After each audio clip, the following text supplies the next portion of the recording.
ठीक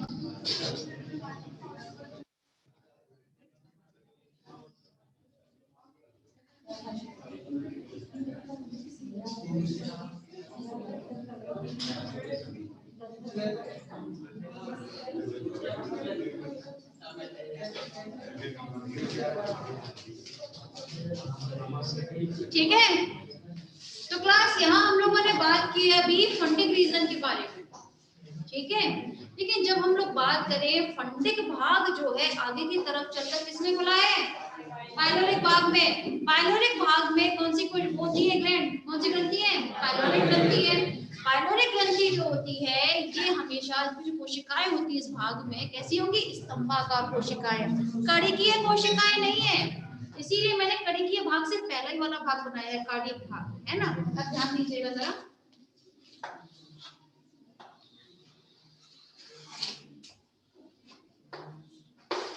ठीक है। ये स्टमक था आपका, लास्ट में बनाया हुआ है आपका पाइलोरिक भाग, ठीक है, जिसमें उपस्थित है पाइलोरिक ग्लैंड, ठीक है, जो आगे की तरफ चलकर किसमें खुलेगा, ड्यूडेनम में। कल भी बताया था ना, ड्यूडेनम में खुलता है क्लास। अब एक खास बात, इससे पहले कि हम ड्यूडेनम में पहुंचे उससे पहले समझिएगा, इस पाइलोरिक रीजन और इस ड्यूडेनम के बीच में एक वॉल्व और उपस्थित होता है, और ये वॉल्व भी वन वे होगा, एक तरफा रास्ता होगा, ठीक है। और इस वॉल्व को हम क्या बोलते हैं, पाइलोरिक वॉल्व, क्योंकि पाइलोरिक रीजन और ड्यूडेनम के बीच में है, ठीक है। तो क्या बोलेंगे इसको हम, पाइलोरिक वॉल्व। ये क्या काम करता है वॉल्व, जो आपका यहाँ पे सेमी डाइजेस्टेड मतलब अर्धपचित भोजन है उसको ड्यूडेनम में तो जाने देगा, लेकिन ड्यूडेनम से वापस इस भाग में नहीं आने देगा, है ना, आमाशय में आने से रोकेगा, क्योंकि यहाँ पर अर्धपचित हो चुका होगा, आधा खाना पच चुका होगा यहाँ पर, ठीक है। कैसे पचा होगा, चलिए बात कर लेते हैं। पहले मैंने आप लोगों को बताया था ज़ाइमोज़ोइन कोशिका के बारे में, किस किस चीज का स्रावन करते हैं ये। फर्स्ट इज पेप्सिन, पेप्सिन की बात करेंगे। क्लास आप लोग जानते हैं हमारे आमाशय में भोजन कितनी देर रहता है, अगर हमने अभी खाना खाया है 2 घंटे, हाँ बिल्कुल सही बात है, 4 घंटे, है ना, 4 से 5 मिनट, ठीक। अब सोचिए मुझे अगर 10 घंटे हो चुके हैं खाना खाए हुए, व्रत हो जाता है तो उसे टाइम भी हो जाता है, तो एक बात बताएं, क्या मेरे उसमें पेप्सिन हमेशा मौजूद रहेगा, पेप्सिन है भाई, इसका तो स्त्रावन किया जा रहा है ना, स्त्रावन भी कौन कर रहा है, चीफ कोशिकाएं, मुख्य कोशिकाएं जो थी। तो क्या भाई अगर मैंने खाना नहीं खाया है कुछ घंटों से, तो क्या इसका स्त्रावन होता ही रहेगा मेरे शरीर में, नहीं होता है। ये हमारे शरीर में ये पेप्सिन जो है कभी भी पेप्सिन के फॉर्म में मौजूद नहीं होता है हमारे शरीर में। तो ये जो पेप्सिन मौजूद होगा ना, किस फॉर्म में रहता है,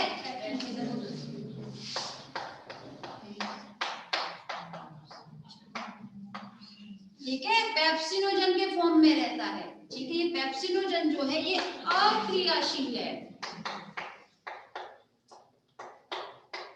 कैसा है, अक्रियाशील पदार्थ है, इनएक्टिव है, ठीक है, कुछ भी काम नहीं करेगा इनएक्टिव फेज में। लेकिन अभी मैंने खाना खाया काफी टाइम के बाद में, ठीक है, उस दौरान आप लोग जानते हैं चीफ कोशिकाएं किसका स्रावन करेंगी, पेप्सिन का तो करेंगी, लेकिन पेप्सिन पहले कौन सा है, पेप्सिनोजन है, ठीक।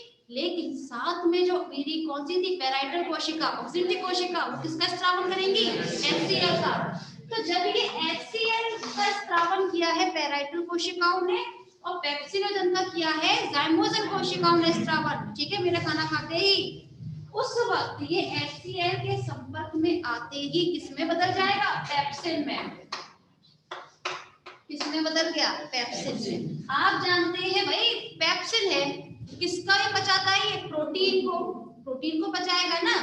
तो प्रोटीन को पेप्सिनोजन नहीं पचाएगा, पहली बात, डाइजेस्ट जो करेगा इसको कौन करेगा, पेप्सिन, ठीक है। तो यह कैसा हो चुका है, क्रियाशील। कोई परेशानी यहाँ तक समझ में आया, सभी स्टूडेंट सेकेंड ईयर, सभी को समझ में आ रहा है ना।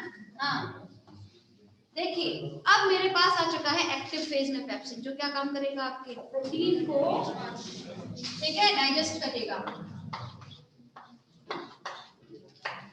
प्रोटीन।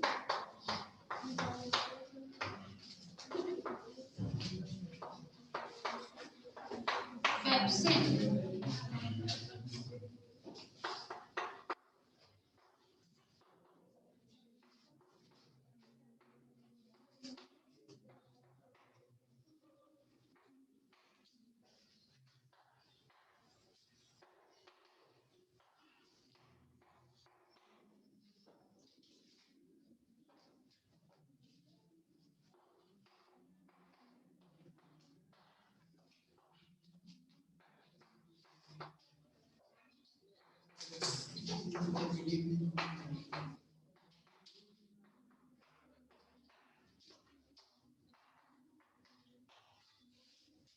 पहले इसको लिखिए फिर बताइए।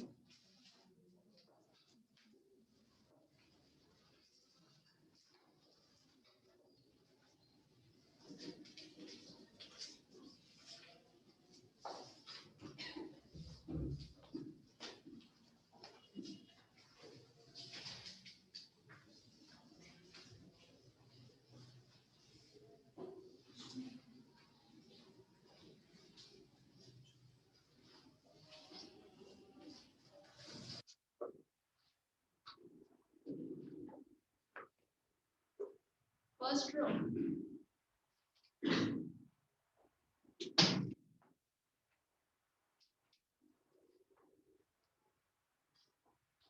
हो गया? गुड। देखिए यहाँ पर पहले क्या था, जो हमारे भाई मैंने खाना नहीं खाया था तो उस दौरान जो हमारी कोशिकाओं ने क्या किया, स्रावन तो करेगी नहीं। खाना खाते ही ये दोनों प्रकार की जो कोशिका है फंडिक भाग में, पैराइटल कोशिका और मुख्य कोशिका, दोनों ने स्रावन किया था पेप्सिनोजन का और एचसीएल का, है ना? किसने क्या किया था तो आपको पता ही है। इन दोनों के जुड़ते ही मतलब पेप्सिनोजन जैसे ही HCl के संपर्क में आता है इसमें बदल जाएगा आपके पेप्सिन में, और पेप्सिन है आपका क्रियाशील पदार्थ, है ना? क्योंकि प्रोटीन पे जो काम करेगा दैट इज अ पेप्सिन पदार्थ, है ना? पेप्सिन पे काम करेगा। अब प्रोटीन जो था, हमने वो भी खाना खाया, बच्चे प्रोटीन तो हो गई, जो भी कुछ खाते हैं फूड स्टफ में, तो उस प्रोटीन को कौन तोड़ेगा? पेप्सिन। लेकिन डायरेक्ट नहीं तोड़ पाए भाई, हमें क्या काम करना होता है, जटिल पदार्थों को सिंपल पदार्थों में तोड़ने की प्रक्रिया ही तो पाचन कहलाती है। अब लेकिन ये डायरेक्ट नहीं तोड़ेगा सरल पदार्थों में, पहले मध्यस्थ पदार्थ बनाएगा, ठीक है? ये मध्यस्थ पदार्थ जो होता है होगा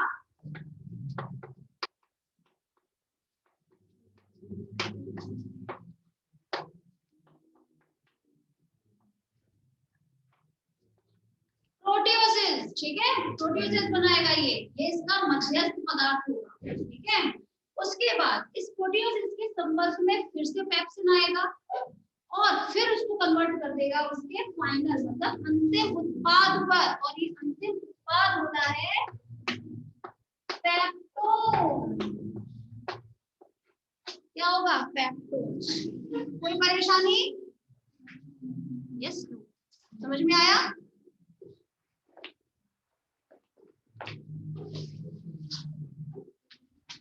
ठीक है, गुड। यहाँ तक तो क्लास बात रही आपकी किसके बारे में? पेप्सिन के बारे में, ठीक है? अब हम लोग अपने नेक्स्ट के बारे में बात करेंगे, इसका था आपका रेनिन।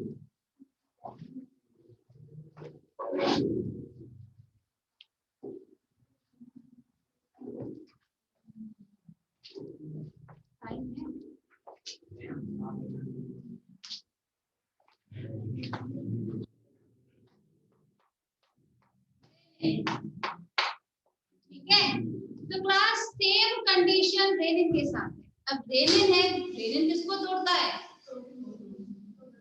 हाँ जी, रेनिन है तो जो हमारे दूध पदार्थ होते हैं ना, दूध वाले पदार्थ, उनको तोड़ता है। कैसे तोड़ेगा ये? आप लोग जानते हैं हम लोगों में जो भी वही कैल्शियम युक्त जो भी हमारा भोज्य पदार्थ है हमने खाया, हमारे खाते और पीते ही दूध पीते ही क्या होगा, हमारी पैराइटल कोशिकाएं और मुख्य कोशिकाएं स्रावन करेंगी। भाई स्रावन रेनिन का तो डायरेक्ट होगा नहीं, किसका होता है? प्रोरेनिन का होता है। किसका होगा? प्रोरेनिन। ये प्रोरेनिन क्या होगा? अक्रियाशील। कोई परेशानी? भाई वही है इसका प्रोसीजर, जो रेनिन जैसे ही HCl के संपर्क में आएगा किसमें बदल जाएगा, रेनिन में। रेनिन कैसा है, क्रियाशील पदार्थ है, ठीक है। अब ये रेनिन जो है,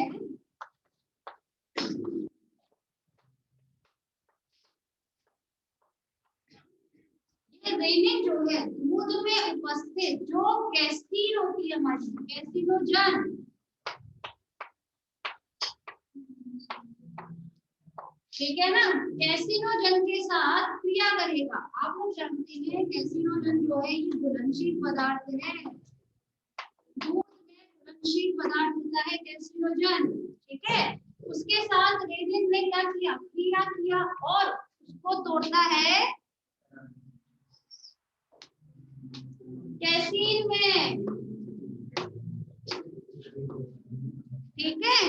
अब ये कैसीन जो होती है, सेकंड ईयर पहले मेरा सुन लीजिए फिर अपना बताते रहेगा, मैं ये सुना था, हमने सुना था, सुन लीजिए पहले। ये कैसीन जो था ये आपके दूध में अघुलनशील होगा पहली बार, ठीक है।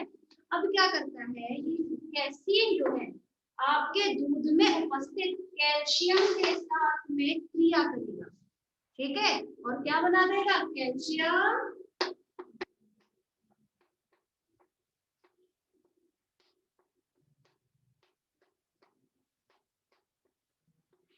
कैल्शियम पैराकेसिनेट। कोई परेशानी नहीं, समझ में आया, नहीं आया,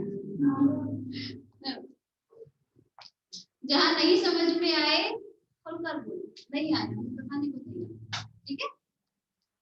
देखिए क्या नहीं आया, रेनिन नहीं आया, ठीक है, ये नहीं आया है, वहां तक तो आ गया, ठीक है। अब हमारे पास कैसा है, रेनिन है, क्रियाशील है, तो काम करने लायक है, ये तो काम करने का तो नहीं, इतनी बेकार करेगा क्रियाशील का। अब ये रेनिन क्या करता है, दूध होता है, दूध में विशेष प्रकार के आपके एंजाइम उपस्थित होते हैं, ठीक है ना, तो उसको हम क्या बोलते हैं, कैसिनोजन। कैसिनोजन जो है ये दूध में घुलनशील होता है, दूध एकदम दूध जैसा समझते हैं, दूध कैसा दिखता है, ठीक है। तो दूध में घुलनशील जो कैसिनोजन होता है उसके साथ रेनिन क्या काम करेगा, क्रिया करेगा और क्या बना देगा, कैसीन। आप लोग देखते हैं जब दूध फट जाता है ना तो कैसा लगता है, दही दही सा हो गया, तो वो किसकी वजह से होता है, कैसीन मिलता है, ठीक है। जब ये कैसीन जो है फिर इसके साथ किससे क्रिया करेगा, आपका कैल्शियम के साथ, ठीक है। दूध में क्या उपस्थित होता है, कैल्शियम उपस्थित होता है, कैल्शियम के साथ जब काम करेगा आपका कैसीन, तो क्या बनाएगा, कैल्शियम पैराकेसिनेट। होप सो समझ में आया होगा, ठीक है। अब चूंकि ये दूध के साथ क्रिया करता है रेनिन, इसीलिए हम इसको एक टर्म और देते हैं, दैट इज द कर्लिंग।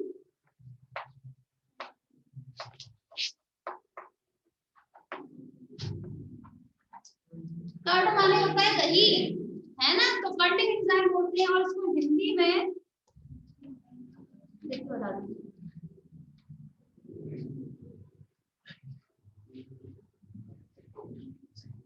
दही बनाने वाला एंजाइम। अच्छा एक सेकेंड, सेकेंड ईयर आज के लिए बस इतना ही, बाकी हम लोग कल बात करते हैं।